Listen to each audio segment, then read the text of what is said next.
आज के लेक्चर में हम आगे और कुछ चीजें पढ़ने, जैसे हमने कल बोला कि हमें एक्सोथर्मिक और एंडोथर्मिक रिएक्शन को समझना है क्या होता है। अब नाम से पहले तो मैं आपको इसका इंट्रोडक्शन दूं, ये क्या होता है। ये भी टाइप की जैसे ये रिएक्शन क्या आप मान सकते हो।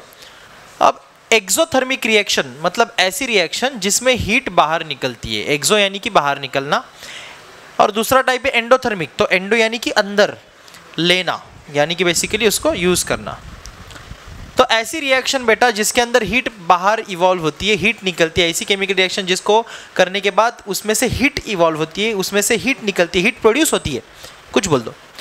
तो ऐसे रिएक्शन को अपन एक्सोथर्मिक रिएक्शन कहते हैं। थर्मा, थर्मिक, ये वर्ड कहीं पे भी आ गया तो समझ लो हीट की बात कर रहे हैं हम। किसकी बात कर रहे हैं? हीट एनर्जी की बात कर रहे हैं। और एक्सो का मतलब है बाहर निकलना, तो एक्सोथर्मिक मतलब हीट का बाहर निकलना, एंडोथर्मिक मतलब हीट का अंदर। अब क्या है सर इसका मतलब? तो बहुत सारी ऐसी केमिकल रिएक्शन होती है बेटा जिसमें आप देखोगे कि अगर रिएक्शन को परफॉर्म किया जाए तो हीट इवॉल्व होती है। फॉर एन एग्जाम्पल, अगर हम कोई एसिड ले लें, ये मैं आपको संडे के लेक्चर में दिखाऊंगा भी। अगर मान ले हम कोई एसिड ले लेते, जस्ट फॉर एन एग्जाम्पल मैंने कॉन्सेंट्रेटेड HCl ले लिया। क्या ले लिया? Concentrated HCl। HCl क्या है बेटा? Hydrochloric acid. हमारे पेट में भी है, हमारे स्टमक में, बताया आपको? हाँ, क्यों हमारे पेट में, किसलिए? वो डिकम्पोजिशन रिएक्शन की बात आ रही है ध्यान, वो ब्रेक डाउन करना उसको सिंपल सब्सटेंस में, राइट। सो वहां पे भी डिकम्पोजिशन रिएक्शन, चल ठीक है उसको अपार्ट रखते हैं। तो HCl मैंने ले लिया, हाइड्रोक्लोरिक एसिड कॉन्सेंट्रेटेड, एक टेस्ट ट्यूब के अंदर प्रॉपर्ली टेस्ट ट्यूब होल्डर से पकड़ा उसको ग्लव वगैरह पहन के सेफ्टी के साथ, और उसके अंदर मैंने उस टेस्ट ट्यूब में कुछ मेटल के ग्रैन्यूल्स डाल दिए। फॉर एन एग्जाम्पल मैंने जिंक डाल दिया, चलेगा? तो हमने क्या किया, यहाँ पे HCl लिया और उसके अंदर किसको डाला मैंने बेटा? जिंक को डाला। जिंक यानी कि जस्त मराठी में, ठीक है। सो जिंक को डालने के बाद, because it is a metal, okay, which is now getting reacted with acid, rather concentrated acid. तो जब बेटा ऐसी रिएक्शन होती है तो मेटल जब एसिड के साथ रिएक्ट करता है ना, तो हाइड्रोजन गैस को निकालता है बाहर। किसको निकालता है? चलो ये तो ठीक है रिएक्शन है, लेकिन साथ में आप देखोगे टेस्ट ट्यूब जो है ऐसे जबरदस्त गर्म हो जाएगी ना, आप उसको पकड़ नहीं पाओगे, और पकड़ना भी है नहीं, ठीक है, इतनी गर्म हो जाएगी। तो इस रिएक्शन में क्या देखने मिला कि भाई रिएक्शन तो हो रही है, लेकिन रिएक्शन के साथ हीट भी बाहर प्रोड्यूस हो रही है, वो रिएक्शन में से हीट भी निकल रही है। तो ऐसे रिएक्शन को हमने कौन से टाइप की रिएक्शन बोला? Exothermic reaction. कौन सी रिएक्शन बोल दिया बेटा? Exothermic reaction. नाम के हिसाब से क्लियर है, एक्सो यानी कि बाहर निकलना, एक्सो एग्जिट, जैसे बाहर जाओ, ठीक है। तो एक्सोथर्मिक, थर्मा यानी कि हीट एनर्जी, हीट एनर्जी का बाहर निकलना, हीट इवॉल्व होना, यानी कि एक्सोथर्मिक रिएक्शन। क्लियर? इसके बिल्कुल विपरीत, इसके बिल्कुल उल्टा है एंडोथर्मिक रिएक्शन। अब एंडो का मतलब मैंने आपको कुछ मिनट पहले समझा है कि हीट को लेना, एंडो यानी कि अंदर आना, ठीक है। तो एंडोथर्मिक का मतलब क्या होगा? हीट का अंदर आना। थर्मिक या थर्मल मैंने बोला हीट है, एंडो मतलब अंदर, तो हीट का अंदर लेना। मतलब ऐसे समझो कि कोई ऐसी रिएक्शन हम देख रहे हैं जिसको करने के लिए हमें हीट पहले देनी पड़ रही है, फिर वो रिएक्शन हो रही है। मतलब उस रिएक्शन ने कंप्लीट होने के लिए हीट का इस्तेमाल किया, हीट अंदर ली, ऐसी रिएक्शन को हम क्या बोलेंगे? Endothermic reaction. फॉर नॉर्मल एक आपका बहुत घरेलू एग्जाम्पल, पहले भी हमने कल कुछ घरेलू एग्जाम्पल लिए, चाय बनाने का। चाय बनाने के लिए सब सॉल्यूशन, सब इंग्रेडिएंट्स अपन ने वो दूध में मिक्स कर दिए, तो क्या चाय बन गई? क्या आप गर्म करना पड़ा है उसको? तो जो गर्म करना पड़ा वो रिएक्शन कंप्लीट करने के लिए, अच्छी करने के लिए, चाय को मस्त आपको ये उबाल दे के फिर बढ़िया गर्मा गर्म चाय की चुस्की लगाओगे ना, तो वो चाय बनेगी भाई, तब जा करके। तो वो जो गर्मी अपन ने उसको प्रोवाइड की, हीट एनर्जी जो अपन ने उसको प्रोवाइड की, तो क्या मैं ये बोल सकता हूँ रिएक्शन कंप्लीट होने के लिए मेरे को हीट देनी पड़ी? या फिर मैं बोल सकता हूँ कि उस रिएक्शन ने हीट को अंदर लिया तब जाके वो रिएक्शन हुई? तो ऐसा हीट लेने वाली रिएक्शन मतलब कौन सी रिएक्शन? एंडोथर्मिक। हीट लेने वाली रिएक्शन कौन सी? एंडोथर्मिक। हीट बाहर छोड़ने वाली रिएक्शन कौन सी? एक्सोथर्मिक। क्या बेटा बात क्लियर है? अरे यस और नो? बहुत बढ़िया। अभी बात करते हैं केमिस्ट्री की फिर एक बार, ठीक है, चैप्टर में आते हैं। ये सब भी जरूरी है, बोलो है, बोलो, ये सब भी जरूरी है। कौन सिखाएगा नहीं तो आपको यार, सब डांटने के लिए बैठे आपको, नहीं तो हाँ, फैमिली वाले, घर वाले, रिश्तेदार, टीचर्स, बाकी सब तो आपको डांटते तो रहते, दिन भर हम गाली खाते रहते, सर पढ़ ले पढ़ ले पढ़ ले पढ़ ले, नालायक। हाँ, कोई तो होना चाहिए ना सपोर्ट में। हाँ, आई एम। कौन है सपोर्ट में? हाँ हाँ कौन है सपोर्ट में? हां हम आपकी सपोर्ट पे, ठीक आहे. ऋषिकेश सरांना मत द्या, मतदानाचं बटन दाबा आणि आम्हाला विजयी करा. ठीक है. एनीवेज हम आगे चलते हैं चैप्टर में, जहां हमें एक बहुत इंटरेस्टिंग टॉपिक पढ़ना है जिसको बोलते हैं रेट ऑफ केमिकल रिएक्शन. ध्यान से सुन बेटा, मैंने बोला ध्यान दे, मैंने बोला ध्यान दे. हाँ, डायलॉग चेंज नहीं करने का अपना. तो rate of chemical reaction. Sir rate का मतलब क्या? वो जो बाजार में होता है रेट, रेट प्राइस. हाँ हाँ ना श्वेता कट. रेट का मतलब क्या? जो बाजार में होती है, प्राइस होती है चीजों की, इसका रेट कितना है, वो वाला रेट ऑफ केमिकल इक्वेशन, वो वाला रेट ऑफ केमिकल रिएक्शन. तो बेटा यहाँ पे केमिकल रिएक्शन का रेट का मतलब क्या है?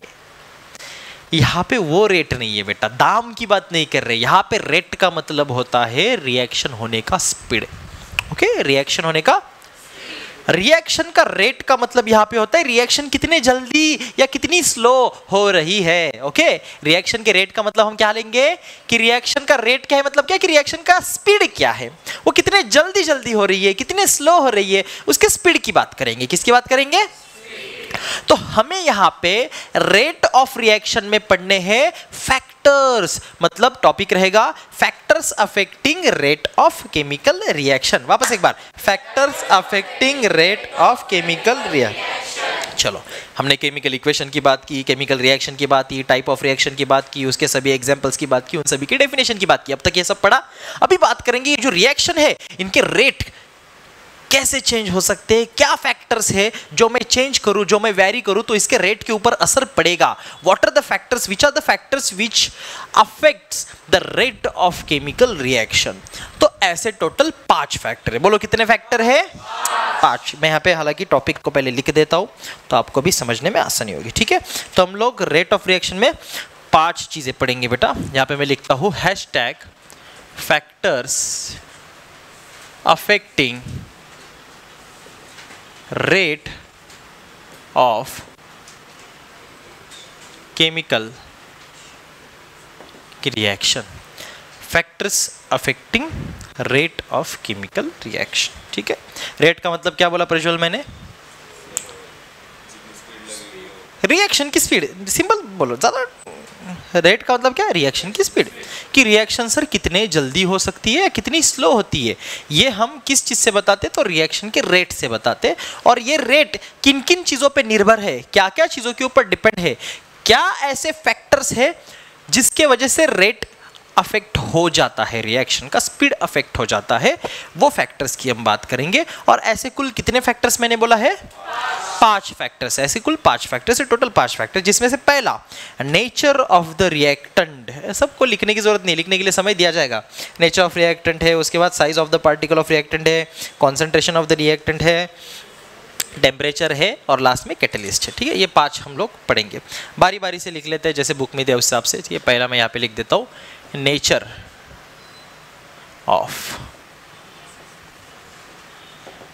Of reactant.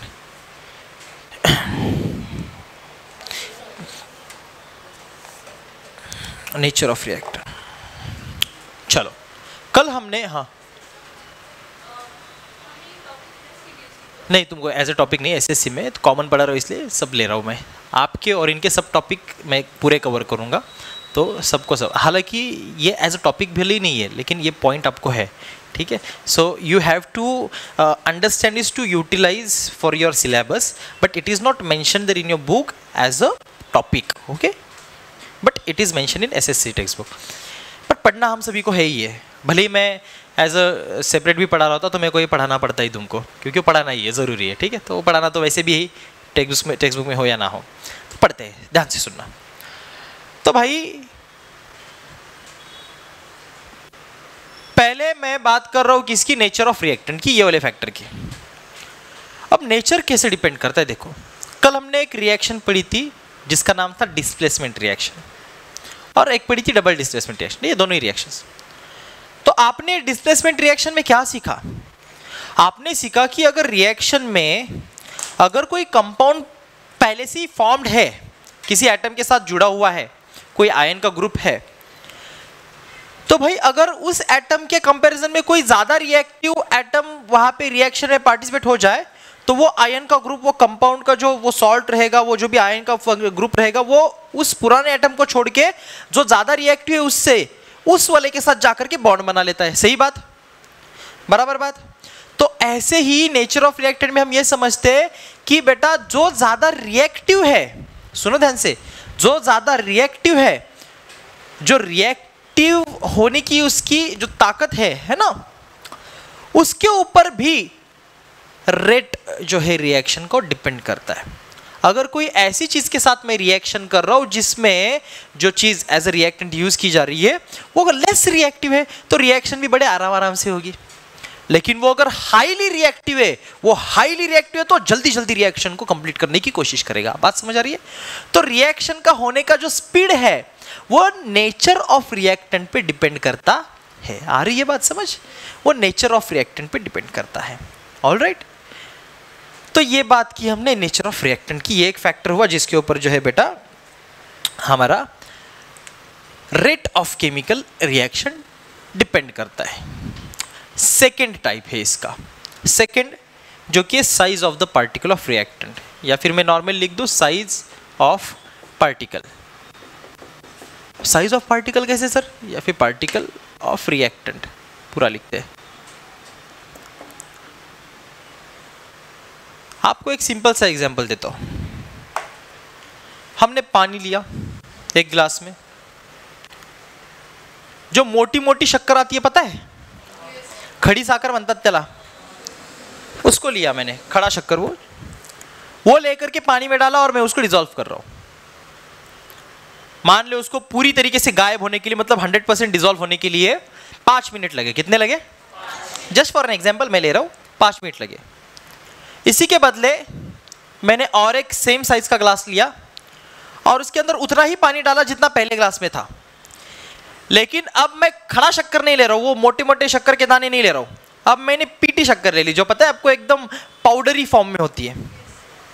देखिए सबने आटे जैसी पीटी साकर, उसको लेकर के मैंने डाल दिया। अब कितना देर लगेगा उसको 100% डिसॉल्व होने में? या कुछ चंद सेकंड। जो सेम पानी में सेम ग्राम ऑफ शुगर में ले रहा था वजन के हिसाब से, लेकिन उसके पार्टिकल की साइज बड़ी थी तो वो डिसॉल्व होने में टाइम लगा, मतलब रेट ऑफ रिएक्शन बढ़ गई, मतलब रिएक्शन का स्पीड स्लो हो गया, रेट ऑफ रिएक्शन डिक्रीज हो गई, सॉरी रिएक्शन का स्पीड कम हो गया, उसको टाइम लगा कंप्लीट होने के लिए, कंप्लीटली डिसॉल्व होने के लिए। यहां पे रिएक्शन कंप्लीट होने का मतलब है पूरा डिसॉल्व होना इस केस में। दूसरी जगह पे same amount of water, same glass मैंने लिया, उतने ही ग्राम शक्कर ली, लेकिन इस बार मैंने उसको आटा जैसे होता है ना, ऐसी शक्कर मिलती है, बराबर मराठी त्याला पीठी साखर म्हणतात, पीठच्या फॉर्म मध्ये दिसतं ते, आटा एकदम जैसे शक्कर होती है, पीस लिया होता है शक्कर को, उसको लेकर के डाल दिया। उतनी ही ग्राम शक्कर ली पहले जितनी ली थी वजन के हिसाब से, लेकिन अब ये बस आटे जैसी है, एकदम पीसी हुई, और ये खड़े जैसी थी, इसके पत्थर पत्थर थे शक्कर के जैसे। तो डिसॉल्व जल्दी कौन सी वाली होगी? सीधे से आराम, साधारण सी बात है भाई, जो आटे जैसी थी, जो पाउडर के फॉर्म में थी शक्कर, वो जल्दी डिसॉल्व हो गई। क्यों ऐसे हुआ? क्योंकि वो जो पाउडर फॉर्म में शक्कर थी उसका हर एक पार्टिकल बहुत छोटा, जिससे उसको डिसॉल्व होने में ज्यादा समय नहीं लगा। उसी जगह पे वो खड़े वाली शक्कर को छोटा छोटा, उसका दाना इतना बड़ा है, धीरे धीरे धीरे धीरे छोटा छोटा साइज में होता जाएगा, फिर डिसॉल्व होगा, समय लगेगा। तो यहां पे मैटर करता है size of particle of reactant. जो रिएक्टेंट है उसके पार्टिकल का साइज जितना बड़ा होगा उतना रिएक्शन को होने में समय ज्यादा लगेगा, जितना पार्टिकल का साइज छोटा होगा उतने जल्दी वो रिएक्शन खत्म हो जाएगी। आ रही है बात समझ? So this is how the rate of reaction affects by this factor which is size of a particle of reactant. हुआ ना रेट के ऊपर असर? क्या इस फैक्टर ने रेट को असर किया, रेट को अफेक्ट किया? स्पीड रिएक्शन का बदला ना भाई, नेचर ऑफ पार्टिकल का साइज बदलने से, नेचर ऑफ रिएक्टेंट बदलने से बदल रहा है ना स्पीड रिएक्शन का। इन सब चीजों से अपन स्पीड को मैनिपुलेट कर पा रहे हैं कि नहीं? यस और नो? अरे यस और नो? हाँ, जिंदा लास्ट लोग को मैं जिंदा लोगों को पढ़ाता हूँ।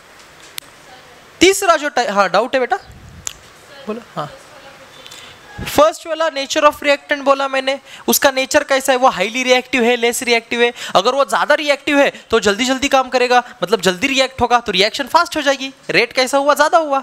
लेकिन अगर वो लेस रिएक्टिव है, जिसके साथ मैं रिएक्शन कर रहा हूँ वो लेस रिएक्टिव आदमी है, वो कमजोर है भाई, उसको जल्दी रिएक्ट नहीं करना है, जिसको हम रिएक्टिविटी सीरीज के हिसाब से मोर रिएक्टिव लेस रिएक्टिव चीजें बोलते हैं, तो रिएक्शन जल्दी जल्दी कराएगा क्या, वो नहीं कराएगा, तो रिएक्शन की स्पीड क्या हो जाएगी, स्लो हो जाएगी। इसलिए हमने बोला उसका नेचर कैसा है, वो ज्यादा रिएक्टिव लेस रिएक्टिव, ये भी मैटर करता है। इसलिए नेचर ऑफ रिएक्टेंट भी एक फैक्टर है जिसकी वजह से रेट ऑफ रिएक्शन बदल सकता है। दूसरा बोला हमने साइज ऑफ पार्टिकल। आए दोनों समझ? तीसरे फैक्टर पे जाए। तीसरा फैक्टर है बेटा कॉन्सेंट्रेशन ऑफ द रिएक्टेंट। तीसरा फैक्टर है कॉन्सेंट्रेशन। चलो अब ये कैसे होता है देखते। Concentration of the reactants. अब रिएक्शन में देखो, अगर मैं कोई कॉन्सेंट्रेटेड चीज, जैसे फॉर एन एग्जांपल, अभी मैंने आपको कुछ मिनट पहले आज की लेक्चर में अभी एक एग्जांपल दिया था कि HCl को लेकर के मैंने क्या किया, उसके अंदर मेटल के ग्रैन्यूल्स डाल दिए जिंक के, बराबर बोला था, याद है क्या, पक्का सिमरन? अब मैंने जब वो एग्जाम्पल बोला तो मैंने बोला हमने कॉन्सेंट्रेटेड HCl लिया है, बोला था कि नहीं? अब मान ले उसी जगह पे मैं डाइल्यूट हाइड्रोक्लोरिक एसिड को लेकर के सेम चीज करूं, तो ज्यादा हीट किस में प्रोड्यूस होगी, कॉन्सेंट्रेटेड वाले में। ज्यादा जल्दी वो मेटल को रिएक्ट कौन करेगा, कॉन्सेंट्रेटेड वाला। तो यहां पे कॉन्सेंट्रेशन भी मैटर करता है। हम जो केमिकल यूज कर रहे हैं, हम जो रिएक्टेंट यूज कर रहे हैं, वो कितना कॉन्सेंट्रेटेड है ये भी मैटर करता है उस रिएक्शन के रेट के लिए। अगर लेस कॉन्सेंट्रेटेड या डाइल्यूट एसिड अगर हम यूज करें रिएक्शन में, तो रिएक्शन थोड़ी स्लो होती है। लेकिन उसी जगह पे अगर मैं सेम रिएक्शन में कॉन्सेंट्रेटेड एसिड यूज करूं, तो वो रिएक्शन कैसे होती है, तेज हो जाती है। तो रिएक्शन का स्पीड जो है बेटा अभिनव, वो उस रिएक्टेंट के कॉन्सेंट्रेशन पे भी मैटर करता। अरे ये बात समझ, ती नेट लावायची बाळा तिकडे, ठीक है, असे मच्छर कीड़े वगैरह येत नाही। हाँ, कॉन्सेंट्रेशन का मतलब ही नहीं पता। चलो, जैसे एसिड में दो चीजें हम देखते हैं, डाइल्यूट एसिड और कॉन्सेंट्रेटेड एसिड। इसका मतलब क्या होता है पता है आपको? जो जितना कॉन्सेंट्रेटेड या जितना कॉन्सेंट्रेशन बढ़ता जा रहा है, उसका मतलब है उस एसिड में उतने ज्यादा H+ आयंस है, हाइड्रोनियम आयंस बोलते हैं हम उनको। और अगर बेस है तो उतने ज्यादा OH- आयन है। जितना ज्यादा बेसिक है उतना, उसका मतलब उतने ज्यादा OH- आयंस है। और जितने ज्यादा आयंस है मतलब उतना इजीली वो आसानी से फटाफट रिएक्ट कर पाएगा। तो रिएक्शन का रेट अफेक्ट होगा कि नहीं होगा? बराबर है। एक कॉन्सेंट्रेटेड एसिड लो, हाथ पे डालो, हाथ जल जाएगा पूरा। लेकिन डाइल्यूट लो, हाथ पे डालो, कुछ भी नहीं होगा। आ रही है बात समझ कुछ? सो कॉन्सेंट्रेटेड का मतलब है उसकी पावर, और पावर से उसका सीधा नाता किससे है? उसके नंबर ऑफ आयन से जो उसके अंदर है। हम वाटर को ऐड करके बेसिकली उसको डाइल्यूट बनाते हैं, ठीक है, तो उसके number of hydronium ions decrease हो जाती है, क्योंकि पानी के ऑक्सीजन में रिएक्ट कर लेते हैं आराम से। आ रही है बात दिमाग में? तो कॉन्सेंट्रेशन मैटर करता, कॉन्सेंट्रेशन मैटर करता। जितना कॉन्सेंट्रेटेड हमारा जो है बेटा रिएक्टेंट होगा, उतने इजीली वो रिएक्शन फास्ट हो जाएगी। लेस कॉन्सेंट्रेशन होगा या डाइल्यूट होगा तो रिएक्शन स्लो हो जाएगी। मतलब कॉन्सेंट्रेशन कितना है, इसके ऊपर रिएक्शन का स्पीड मैटर करता है। इसलिए हमने बोला factors affecting rate of chemical reaction. Topic क्या पढ़ रहे हैं? ऐसे फैक्टर्स जो केमिकल रिएक्शन के रेट को अफेक्ट करते हैं, उसके स्पीड को अफेक्ट करते हैं, तो उसमें कॉन्सेंट्रेशन भी आएगा। ऋतुजा आएगा, ध्यान है ना तेरा लेक्चर में? तो हर्षवर्धन मेरे को बता, तीनों टॉपिक तेरे को समझ में आए? पक्का? कल किधर था तू? हाँ हाँ, काय माशा मारत होता? लाज वाटत नाही? घर पे होता म्हणजे? हाँ, क्या था? अच्छा, मेसेज बघितला नाही. अच्छा, मग असं म्हण ना, ठीक आहे ना, पण मेसेज बघत जावा. लेक्चर ठीक है, वो तो अलग बात है कि रिकॉर्डिंग है तो तू कवर कर लेगा, लेकिन रिकॉर्डिंग रही तो भी उसको कवर करने के लिए एक्स्ट्रा टाइम देना पड़ेगा ना. काय को रोज एक्स्ट्रा टाइम लगाने का भाई? रोज रोज का टाइम चल रहा है उसमें कवर कर लेने का सब, वो बस एक्स्ट्रा फैसिलिटी है. That should not be the main class. और online facility should not be your main class. वो बस सपोर्ट के लिए है ना, कि चलो जो पढ़ा है वो परत देखने मिल रहा है. मेन क्लास तो यही है. अरे दिमाग में बात, इसको नहीं मिस करना है. हाँ, third topic clear, third factor clear. Sunita, third topic clear? अच्छा बेटा, फोर्थ पे आते हैं. चौथा कौन सा फैक्टर होगा, गेस कर सकते हो? Temperature of the reaction. चलो टेम्परेचर, मैं सीधा टेम्परेचर लिख देता हूँ. TEMPERATURE स्पेलिंग आती है मेरे को, गंदा लिखा इसलिए समझना मत ऐसे. हाँ, टेम्परेचर. तो टेम्परेचर टेम्परेचर में कैसे फर्क पड़ता है देखो, सब टाइप के ना मैंने फैक्टर आपको पहले एग्जांपल के फॉर्म में दे रखे। चाय बनाई आज हमने बराबर, आज के लेक्चर में चाय बनाई वापस एक बार।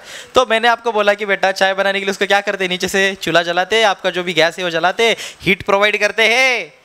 तो जब हीट प्रोवाइड करते हैं तो क्या होता है, शक्कर जल्दी मेल्ट हो जाती है, हाँ वो इजीली उसको बॉईल करके इजीली रिएक्शन फास्ट हो जाता। तो क्या टेम्परेचर देने के कारण रिएक्शन का स्पीड बढ़ गया, टेम्परेचर देने से रिएक्शन का स्पीड बढ़ा कि नहीं बढ़ा।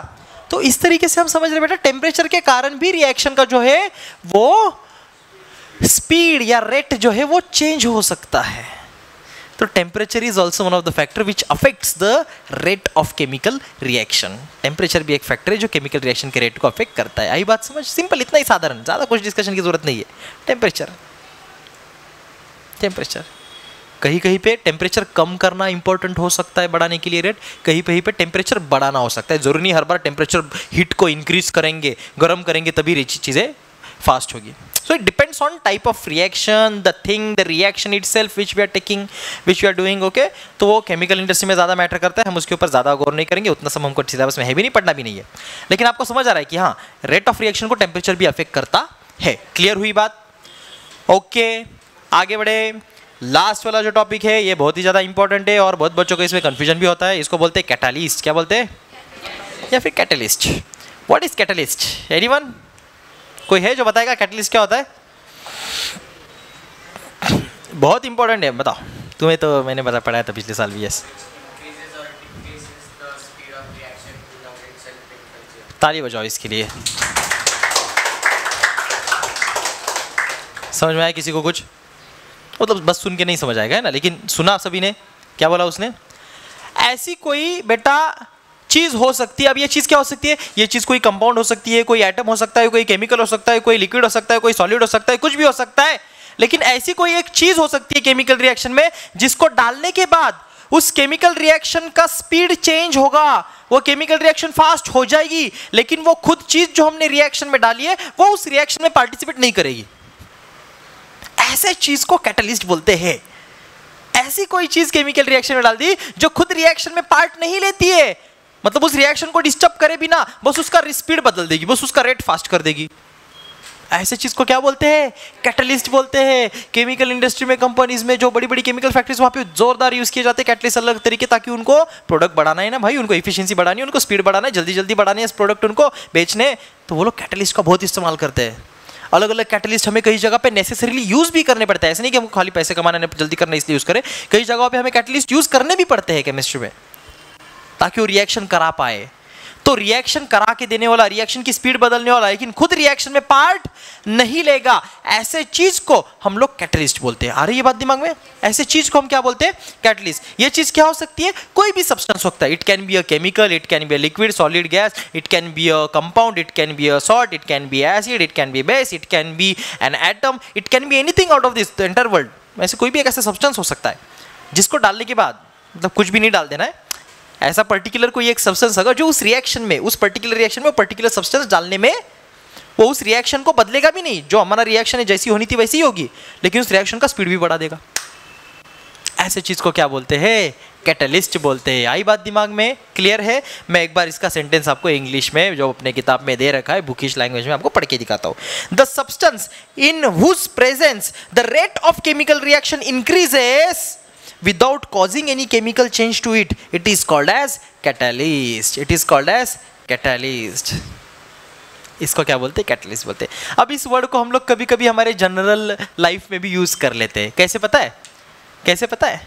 जैसे कोई एक टीम है, ओके, जैसे कोई एक टीम है, वो पूरी टीम एक पर्टिकुलर काम को करती है। जैसे कंपनी में किसी एक पर्टिकुलर टीम है, वो उस टीम का एक पर्टिकुलर कोई काम है जो वो रोज करती है, लेकिन उस टीम के अलावा टीम के बाहर का कोई एक बंदा है जो कि उनका बॉस हो सकता है, या उनका मैनेजर, या कोई भी उसके अपर लेवल का, या कुछ भी हो सकता है, या कोई मोटिवेशनल स्पीकर, या कोई ट्रेनर, जो एक पर्टिकुलर टाइम के लिए उस टीम में अगर आ जाए, उनको कुछ बातें बता दे, तो टीम पूरा मोटिवेट उस काम को और अच्छे से कर देती है, और तेजी से कर देती है। लेकिन वो खुद उसको काम को करने के लिए पार्टिसिपेट करता है क्या आदमी? वो बस उसको कैटलिस्ट की तरह आकर के ट्रेन करके जा, तो हम उस इंसान को बोलते हैं वो कैटलिस्ट का काम करता है। वो ना हमारे टीम के लिए किसका काम करता है? कैटलिस्ट का काम करता है। मतलब वो बंदा क्या कर रहा है? हमारी स्पीड बढ़ा रहा है, हमको तेज कर रहा है, हमको प्रोग्रेस करा रहा है, लेकिन खुद पार्ट ले रहा नहीं है। अरे ये बात दिमाग में? क्लियर हो गया बेटा? अरे यस और नो? अच्छा, ये सभी फैक्टर्स जो 5 फैक्टर हमने पढ़े जिससे केमिकल रिएक्शन का रेट अफेक्ट होता है, क्या ये सभी फैक्टर्स सभी को अच्छे से क्लियर हो गए? अगर हुआ तो जोर से यस सर बोलो। Yes sir, yes sir. ठीक है, अभी आगे जो पढ़ना है उसमें, अच्छा लिख लेते पहले इतना, चलो छाप लो, चलो छाप। ऑक्सीडेशन और रिडक्शन और रेडॉक्स, ये 3 चीजें हमें पढ़नी, ठीक है?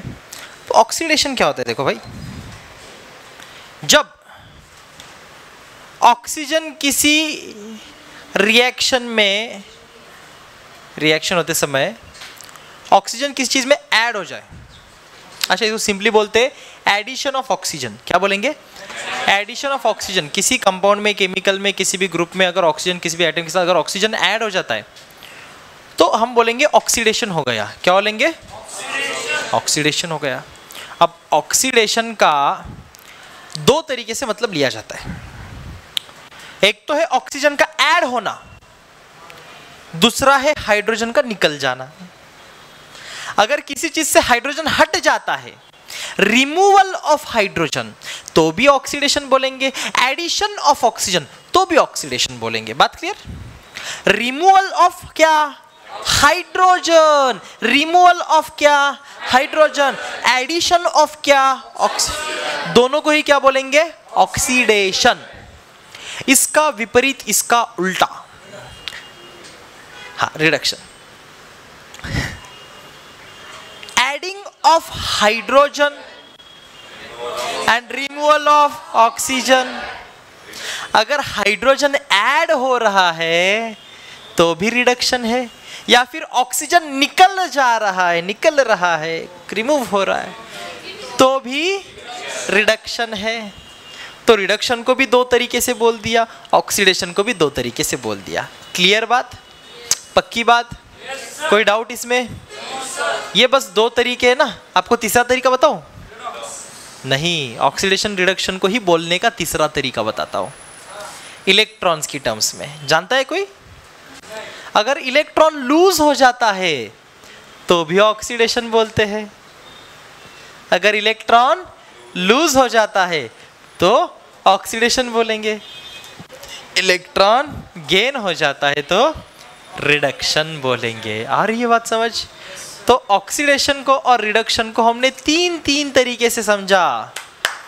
ऑक्सीडेशन और रिडक्शन को हमने 3 तरीके से समझा। पहला तरीका, ऑक्सीडेशन की बात करता हूं, ऑक्सीजन का ऐड होना। ऑक्सीडेशन का ही दूसरा तरीका समझने का, हाइड्रोजन का निकल जाना। और ऑक्सीडेशन का ही तीसरा तरीका समझने का क्या है? इलेक्ट्रॉन का निकल जाना। ये 3 तरीके से हम किसको समझ सकते हैं? ऑक्सीडेशन को।